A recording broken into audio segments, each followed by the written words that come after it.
So, today we are going to study a very, very important subject in the field of study of yoga. It is one of the philosophies of yoga called darshana. So, the philosophy, any yoga philosophy is called as darshana. D-A-R-S-H-A-N-A, darshana.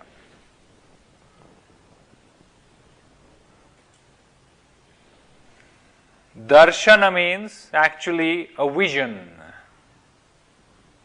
Vision. And vision doesn't mean only to see, but a vision means an experience.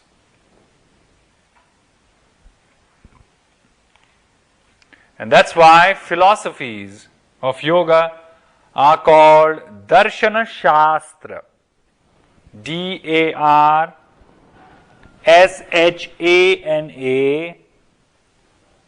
Shastra, S-H-A-S-T-R-A.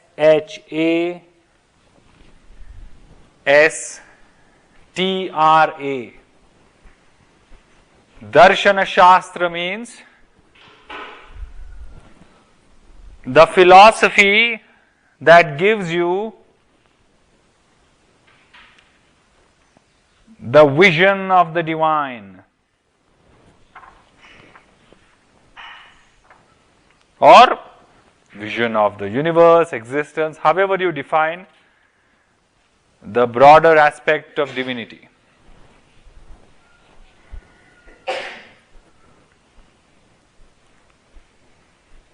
One of the Darshana Shastras is called Yoga. And this yoga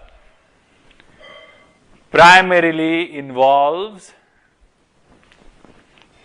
the study and experience of a scripture by the name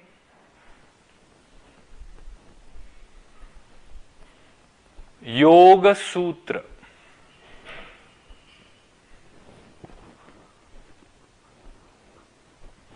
Yoga Sutra. Now today's lecture is just an introductory lecture on Yoga Sutra. We will see how it proceeds, and then we will see where to end it. So, in the context of this lecture, we will be trying to understand the Yoga Sutra. Yoga Sutra is a scripture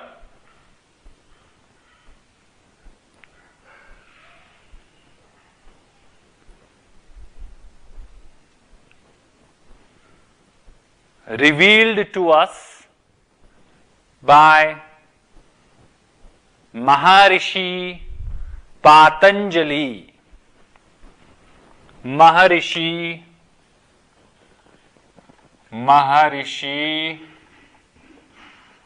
Patanjali, not Patanjali. Patanjali. Maharishi means a sage. In India, the masters who have revealed to us various philosophies are addressed as Maharishi or only as Rishi, not Mr. Patanjali, okay? Because you address them with respect, with veneration. So, the Yoga Sutras were revealed to us by Maharishi Patanjali. But you have to understand one very important fact, that the Yoga Sutra is not a creation of Maharishi Patanjali himself. It is not that he thought of it and wrote it out of his imagination. Maharishi Patanjali was inspired by the philosophies of the past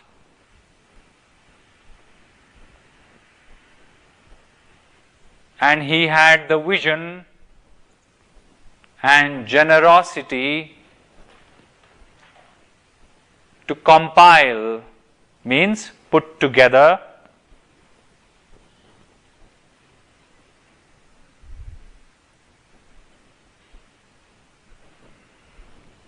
a format of techniques,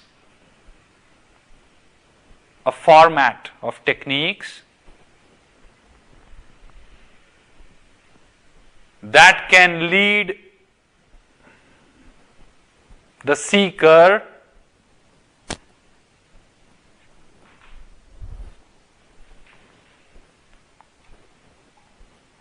towards self-realization.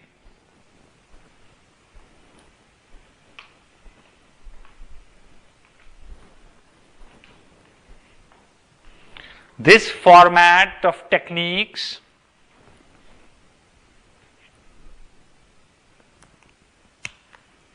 he called as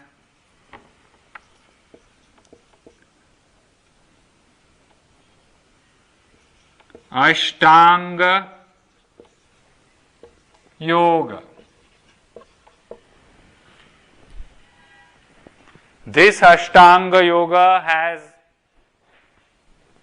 nothing to do with Ashtanga Vinyasa Yoga of Pattabhi Jois.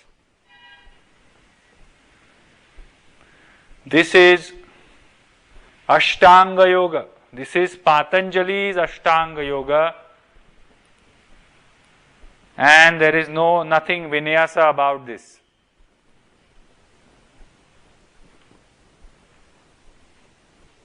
Please understand this carefully.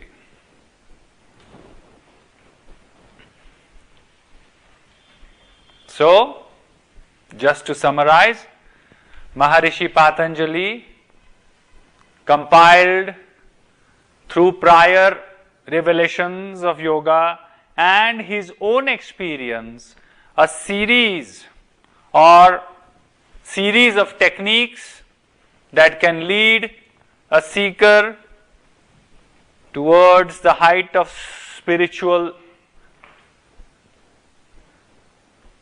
bliss. And this series or set of techniques he called Ashtanga Yoga. And that's why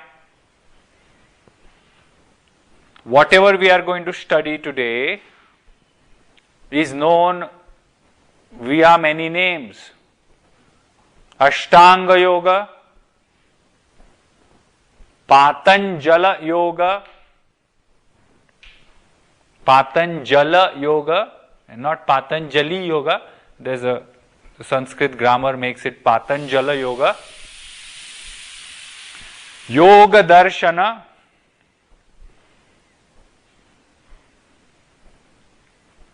or Yoga Sutra. So you can call this text or this scripture any of the four. What are the four names through which it can be known? It can be known as Ashtanga Yoga, Patanjala Yoga, Yoga Darshana, or Yoga Sutra. They all will point at the same philosophy.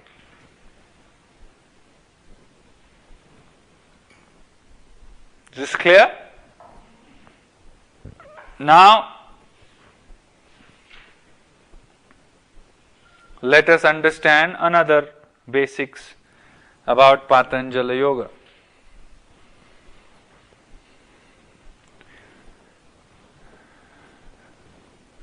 Something to understand here is there is a typical word here, sutra, S-U-T-R-A. Now we have to understand properly what this sutra means. Sutra. Sutra literally means a thread.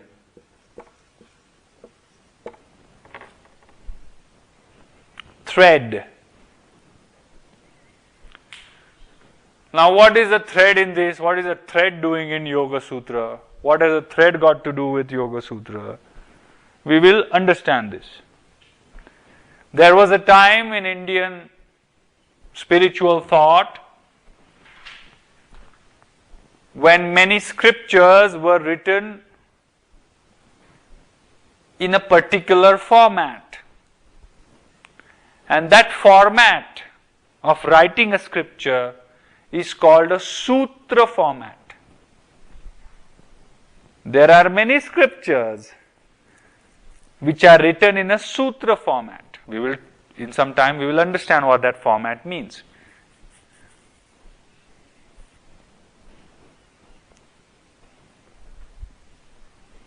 So, sutra is a format of writing a particular scripture. For example, like in English poetry, you have sonnet. A sonnet is a particular format of writing a poetry. You can write lines and lines and lines. But if you want to, yeah? It's like surat in the Muslim.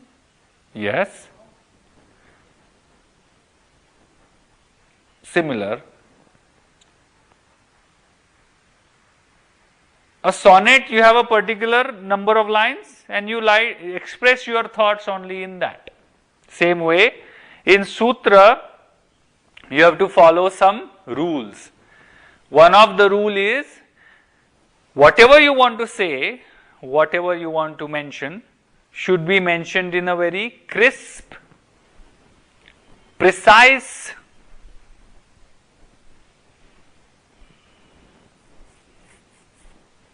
and concise manner. Crisp, precise, and concise. What means crisp, precise, and concise? Crisp means you cannot write long verses. Whatever the writer has to say should be expressed in minimum words. Concise means the writer should know how to express it in minimum words without losing the efficiency or without diluting the subject matter.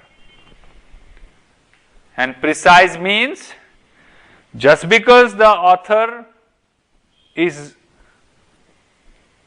not allowed many words doesn't mean the efficiency or value of whatever he wants to say should be diminished.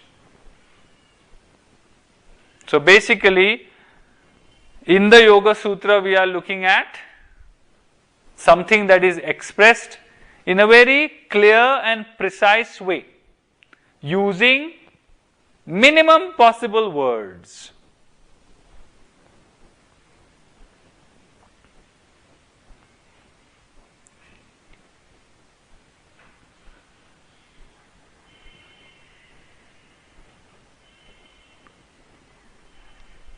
The other scripture that we are studying, that is the Bhagavad Gita, is not written in sutra format. That is why it can afford to have 700 verses. That's why the first chapter of Bhagavad Gita is almost introductory. He is building up the story in the first chapter of Bhagavad Gita. Also, if you see the end of Yoga Sutra, it ends abruptly. There's no fading out.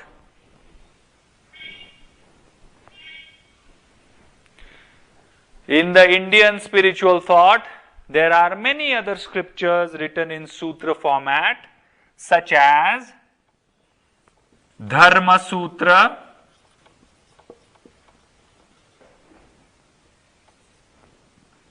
Bhakti Sutra,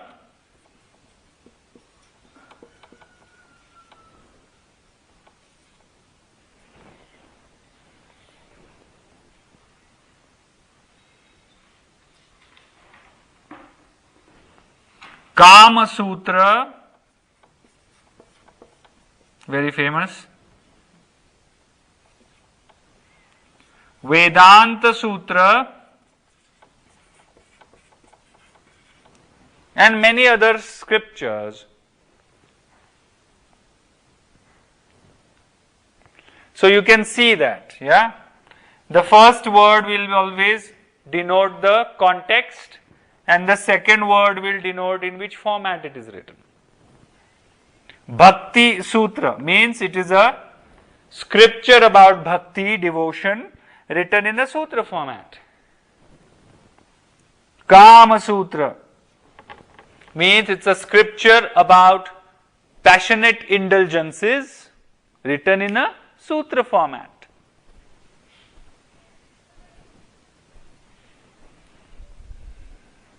So, sutra is a format of writing. Is this clear?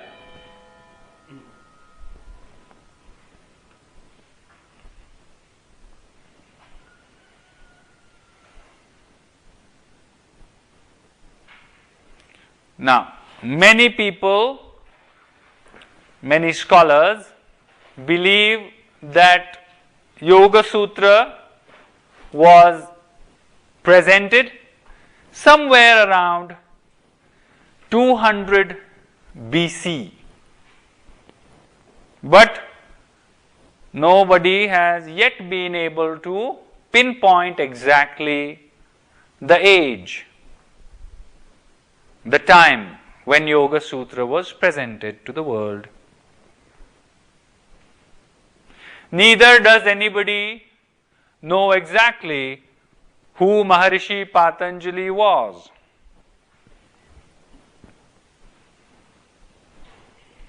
There have been many Patanjalis in the Indian pantheon. There have been many scriptures on many different subjects written under the name Patanjali.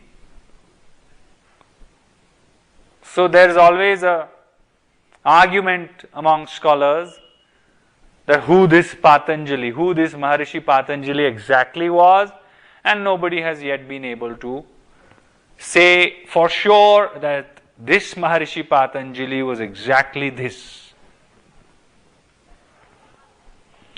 And this happens with a lot of scriptures in India, Indian spiritual thought. Many scriptures are written under a general name. Why? Because what you reveal is not yours. What you experience is not yours. So why to claim it? What are we going to claim anyway? Yes, it is personal experience, but the wisdom that you derive is not yours. It is universal wisdom. It is the truth. And who can claim the truth? If you want to claim the truth, then you cannot claim realization. This is something that modern yoga should remember very clearly, especially when we have organizations, people trying to copyright their own style of yoga, trying to copyright postures, trying to copyright wisdom that is revelatory of yoga but copyright in their own name. Modern yoga should take inspiration by this selfless attitude of the age-old sages.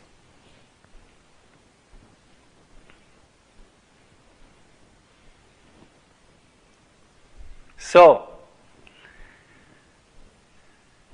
any questions as of now?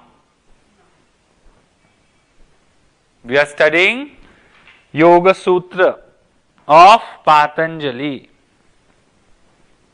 Yoga Sutra of Maharishi Patanjali. And that's why Yoga Sutra is a very small text. Perhaps 192 lines, sometimes a couple of lines more depending on which manuscript you use, but not more than that.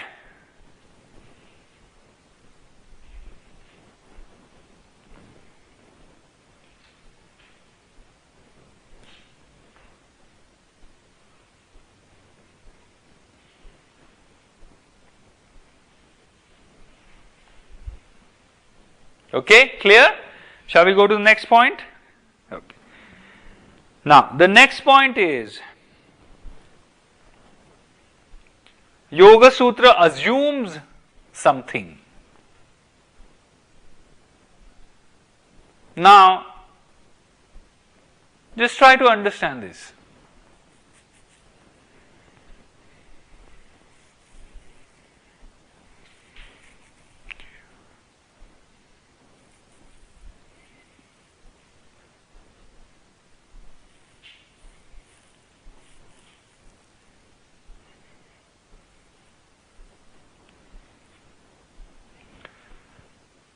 Now, Fred lives in Paris. Let's assume Frederick lives in Paris. And if I also live in Paris, and if I want to go to Fred's house, Fred will send me her address. She will just mention the name of the building, the street, and that's it. Or maybe a landmark. Right? She will mention it in short. But if somebody wants to visit Fred in Paris, who has never been to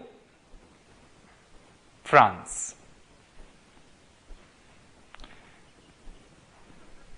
Fred's list of directions will be more, isn't it? She will say, first you land at the airport and then take this train, get off at this station, then take this exit and then look at this road, maybe take another bus and then get off at this street, walk a little. What does this mean? This means if you are ignorant about a subject, you will need more cues. Now, we understood in Yoga Sutra that Yoga Sutra is written in a precise and concise manner. That means Patanjali, Maharishi Patanjali assumes that you have some background. Otherwise, whatever is written in the Yoga Sutra, you can never make a sense of it. So, Patanjali Maharishi assumes that you have some basic knowledge about what are we going to discuss.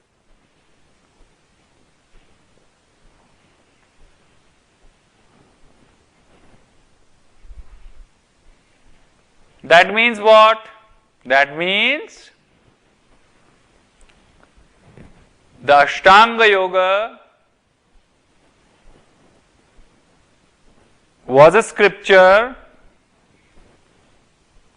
that was studied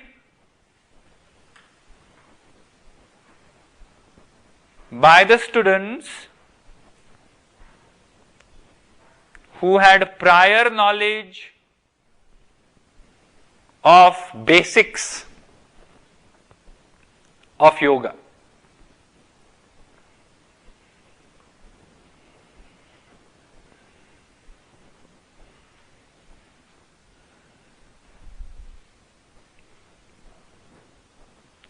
And that's why Yoga Sutra of Patanjali is not an entry level scripture.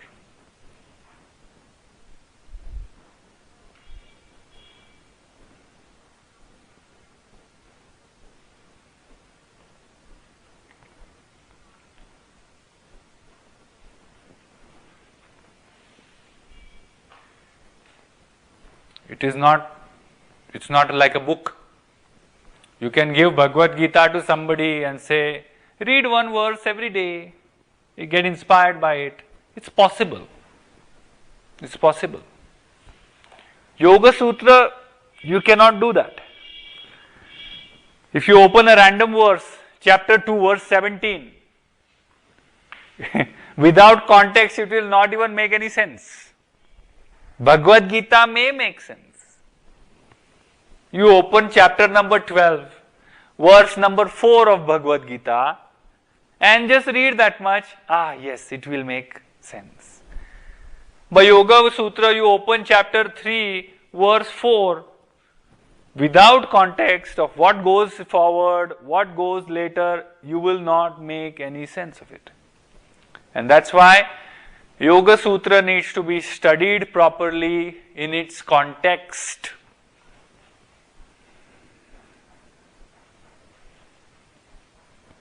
I am saying this because nowadays there are many commentaries written on Yoga Sutra without any context with the subject matter.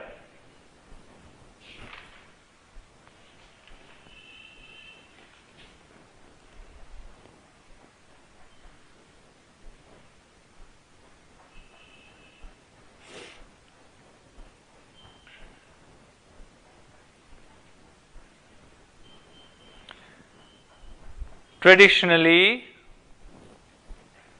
a very, very beautiful commentary has been given on the Yoga Sutra by another sage by the name Maharishi Vyasa.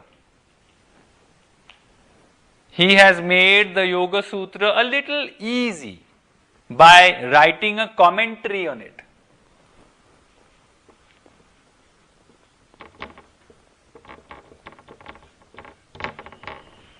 His name was Maharishi Vyasa,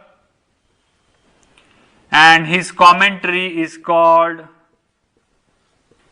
Yoga Bhashya, wherein Bhashya means commentary.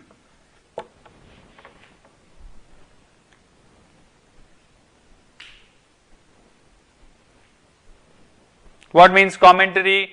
Commentary means somebody has made it easier for us. He has actually gone out and explained us each and every verse of it. For students like us who are not perhaps initiated, they can also pick up Yoga Bhashya of Maharishi Vyasa and read the Yoga Sutra. So, to make some context out of it. But even this commentary has not been given out of context. He has stayed in line with the primary focus of the commentary. This is one of the most important and highly respected commentary on Yoga Sutra,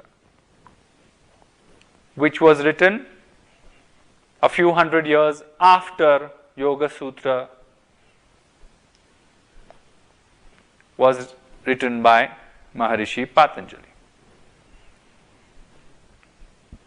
There are other commentaries too, but this commentary is the most respected, most studied.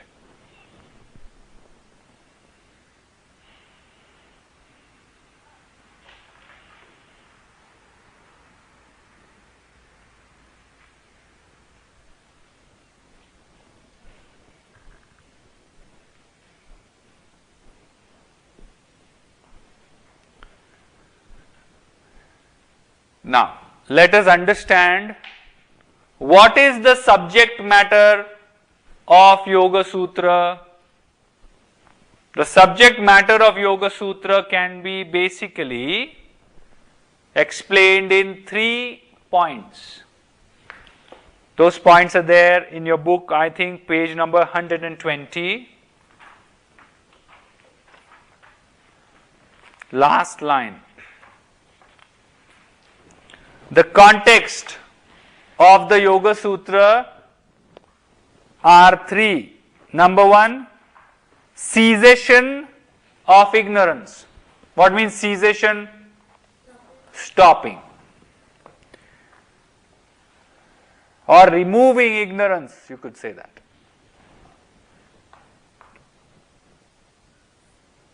Number 2, cessation of causes of suffering.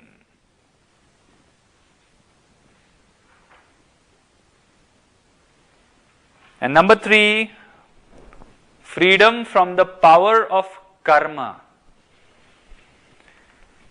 And when it says karma, it means karmic debt, karmic bondage, which keeps us rolling from life to life, birth to death, birth to death.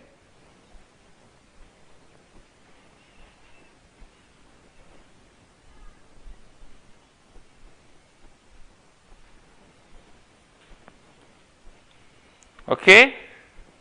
This subject matter has been elaborated upon by Maharishi Patanjali in 4 chapters.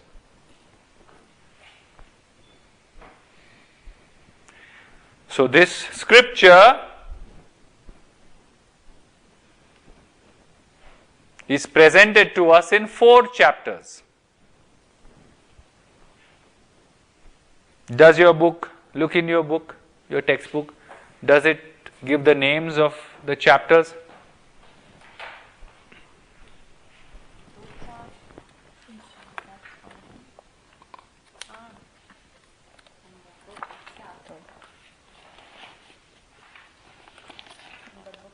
Yes. The 4 chapters, or sometimes they are called padas, P-A-D-A, pada.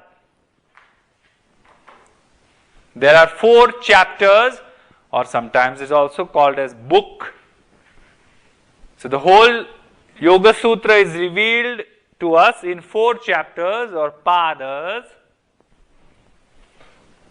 They are, the first pada is called Samadhipada. You can underline in your book. Samadhipada. Samadhipada means the chapter of spiritual absorption.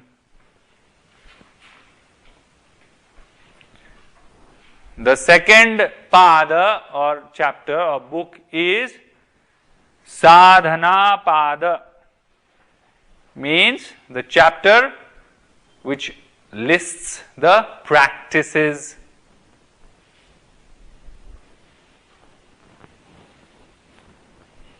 The third chapter is Vibhuti-pada. Vibhuti-pada means the chapter that talks about accomplishments or empowerments on the path of yoga.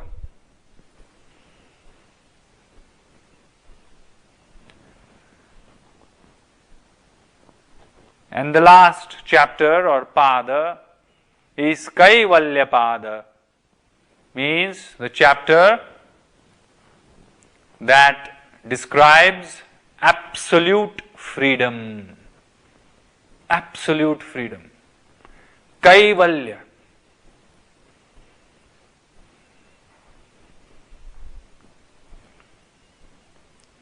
That means the whole Yoga Sutra is divided into 4 chapters. 4 chapters totally comprising 192 verses. And this is how it is a relatively small scripture. Relatively small scripture.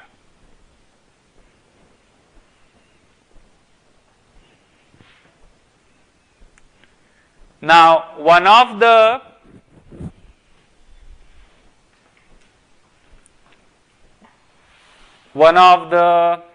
features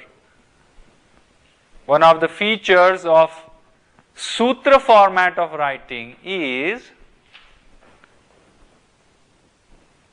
that the author has to summarize the whole context of the scripture in the first few lines of the first chapter.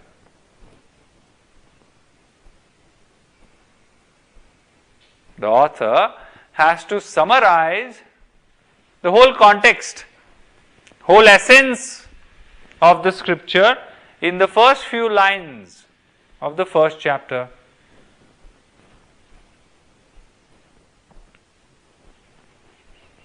And this is what we see in the first chapter, in the first 4 lines of the Yoga Sutra. And the first 4 lines of the Yoga Sutra are very important lines. The first chapter, that is Samadhipada,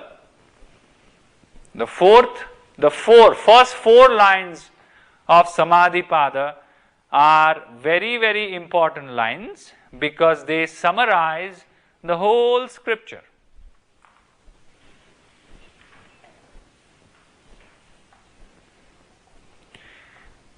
These 4 lines are perhaps also the most quoted lines nowadays in modern yoga. Many people know these 4 lines by heart.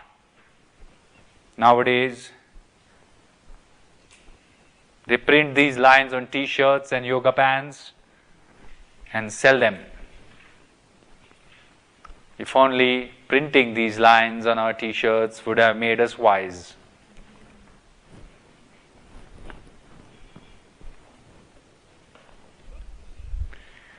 So the 4 lines goes as atha yoganushasanam yogaschitta vritti nirodha tada drushtu swarupeva sthanam vritti sarupyamitaratra. These are the 4 lines of Yoga Sutra. Atha yoganushasanam yogaschitta vritti nirodha tada drushtuh swarupeva sthanam vritti sarupyamitaratra.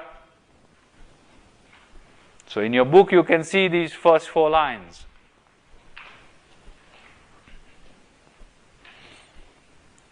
Okay? You see the first line? This one. This is the line. This is the line. So, atha yoganushasanam. Okay? In your textbook, page number 3. We will take the first line today, first verse today, and understand it, and then we will end today's session. Okay? So, I will sing the first line and you will repeat it with me 3 or 5 times. Open your book, page number 3.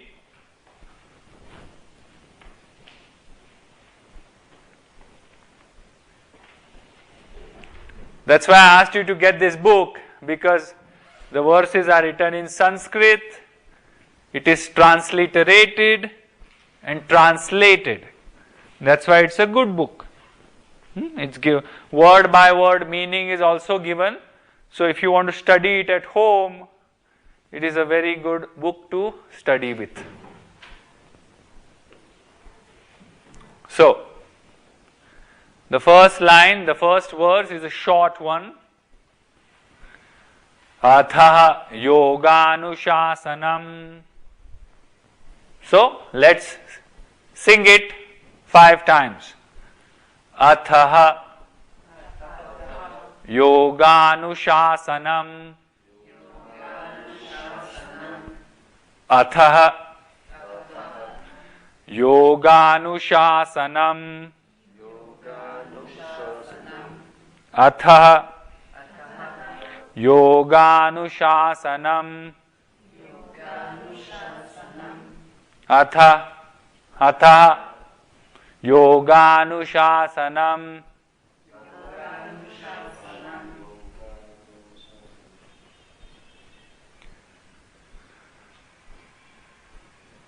So basically, this verse is made of 3 words: atha, yoga, anushasanam. 3 words. So in your book you can just slice off, or the translation has been given. Atha, yoga, anushasanam. Now we have to understand this properly. Remember what I told you, that Patanjali Maharishi did not have the liberty to waste words, because he was writing in sutra format. So every word in the sutras is written and used very carefully. And in this one line, you can give a course on this one whole line. You can have a 100-hour course on this one line. It is so packed with wisdom and philosophy and ethics and morals. Let us take it one by one. Atha. So say it with me. Atha. Atha means thus, Thus, or now.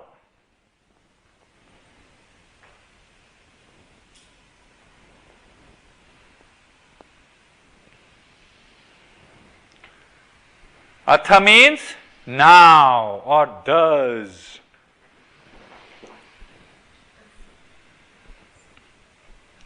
Now, why is the first line of this book starting with thus? Generally, when is the word thus or now come? At the end, in the conclusion. Thus they lived happily together ever after. Like this. So, the fact that Maharishi Patanjali has used the word atha, signifying thus or now, it means, it feels like, it looks like the scripture is starting midway. Doesn't feel like an opening line of a scripture, but he was Maharishi, he was a sage, he will not confuse us. There is a deep meaning to this. And the reason he starts with this word atha is because he assumes that you have studied yoga and the basics before. And that's why he is looking at this book as just a continuation of your study. Rather,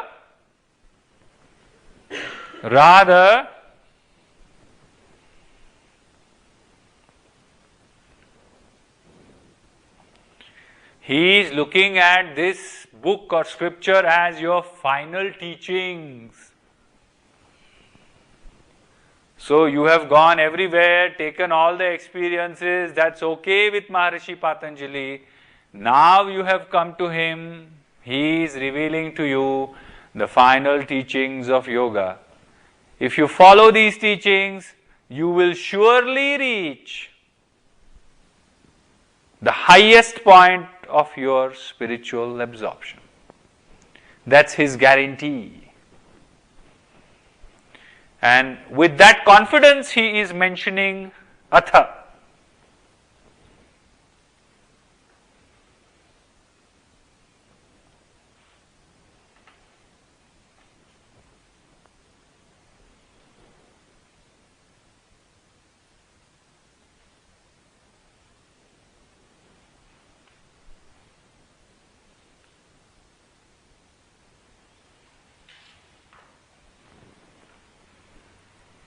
Okay? Now please understand, that means the student of the Yoga Sutra is not a beginner. The student who studies Yoga Sutra has a certain maturity, spiritual maturity or maturity through life experiences, and that's why you are all studying this. Now in the Bhashya of Vyasa, the commentary of Vyasa,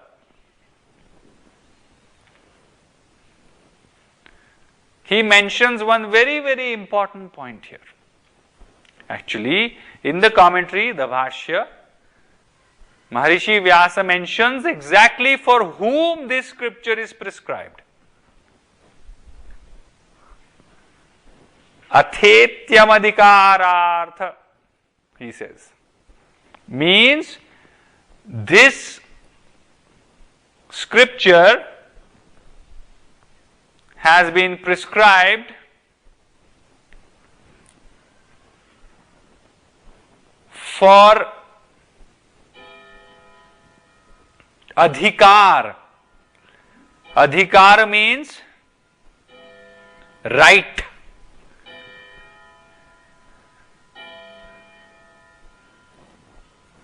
Adhikar means right. Which right?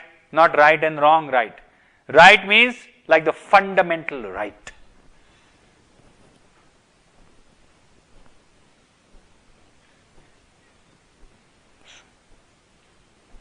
So this scripture is provided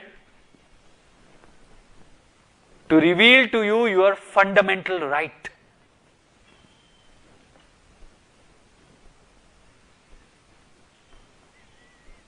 What is your fundamental right?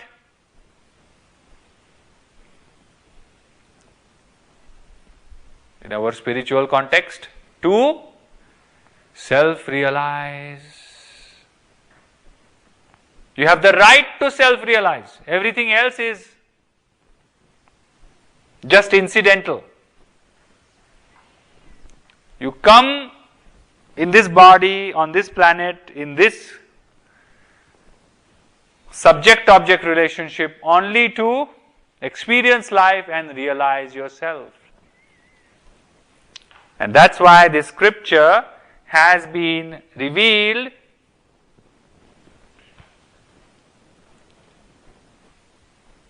to give you the adhikar. For the sake of adhikar. Adhikar is A-D-H-I-K-A-R.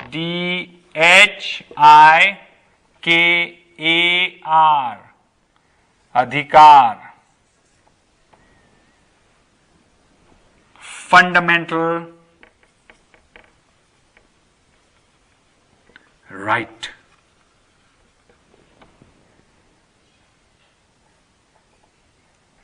Or you could also say purpose, primary purpose, a fundamental right, whichever way you want to express it.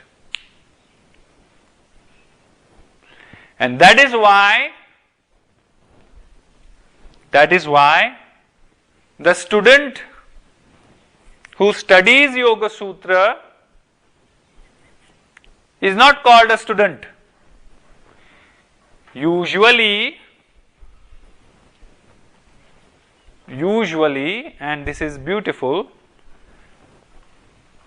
the ordinary student, ordinary student who goes to the school and stuff like that, is called a Shishya or Vidyarthi. You don't have to remember these terms.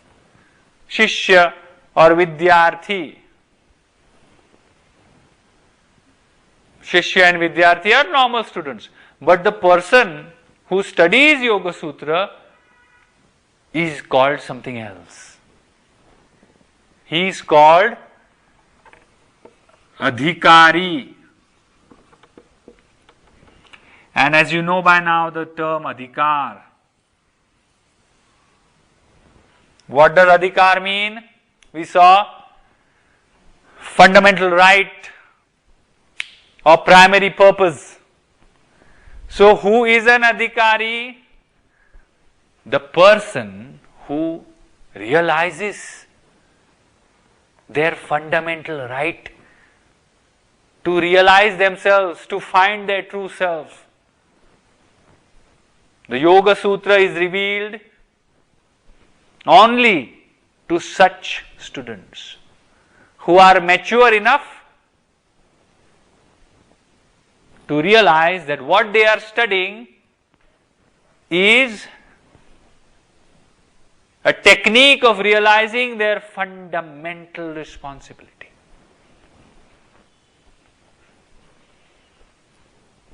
Yes, study of Yoga Sutra will make you a better person as well. It will make you embrace life in a much, much better way as well. But all this will happen for you to gradually move towards your true self.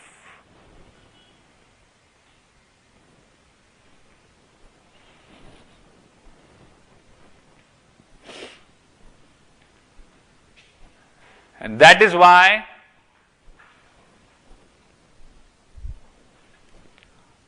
the students of Yoga Sutra should be highly self-responsible,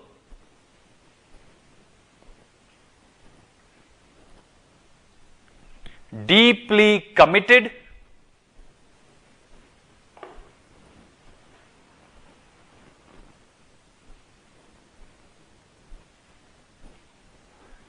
and wholeheartedly trusting. Wholeheartedly trusting.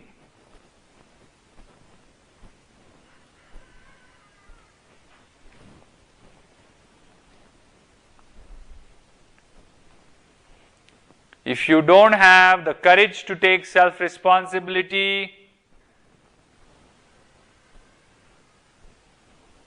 you are not wholeheartedly trusting,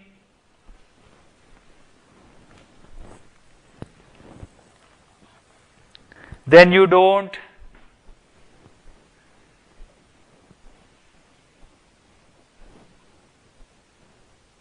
or you will not have much interest in Yoga Sutra. Yoga Sutra is not studied for scholarly pursuit. Yoga Sutra is studied with a definite end goal, and that is your self-realization.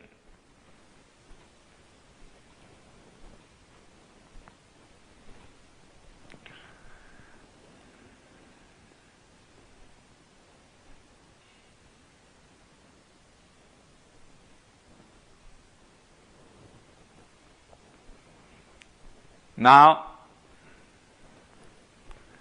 the second word, yoga. Atha we know, does, or now. The second word is yoga. Now, Patanjali himself doesn't describe what yoga is for him, but Vyasa, the one who has written the commentary, elaborates on the term yoga. And according to Vyasa, the meaning of yoga is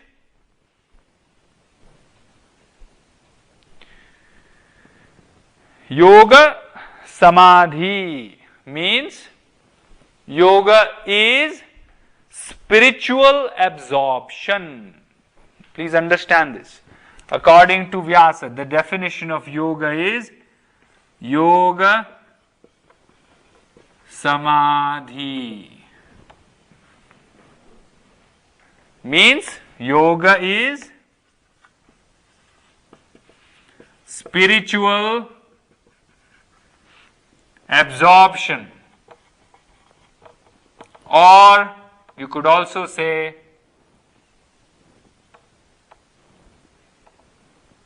spiritual togetherness.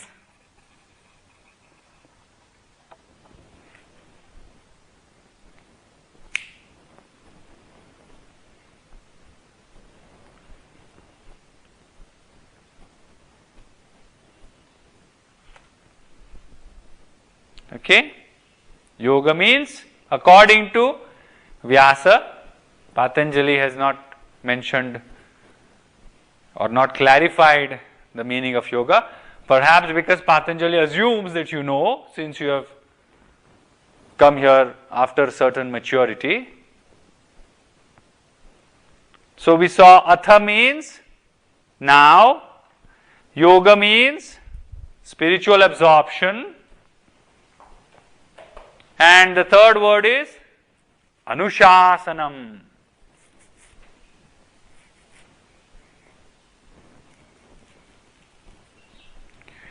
Anushasanam means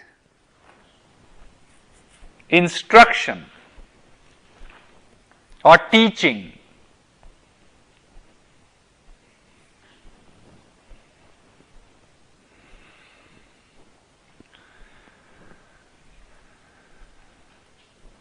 So now, what does this one verse mean?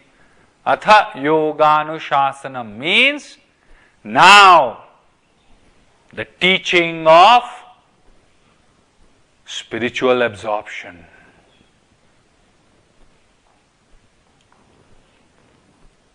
Now, not tomorrow, not yesterday, now.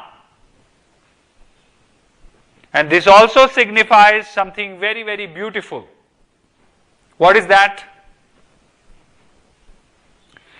Patanjali, Maharishi Patanjali is asking the student to be here with me right now in the present moment. Now. Be aware, be conscious, be totally here. That's why the word atha, now. Right here, right now, in the present, we will not just understand Yoga Sutra, but also experience spiritual absorption. And that spiritual absorption is possible not by being in the past or not by being in the future, but being right here, right now, in the present. Present is the only place where spiritual absorption can happen. Spiritual absorption cannot happen for the past, neither it can happen for the future. Spiritual absorption or union with the divine can happen right now. And that's why the emphasis on the word now.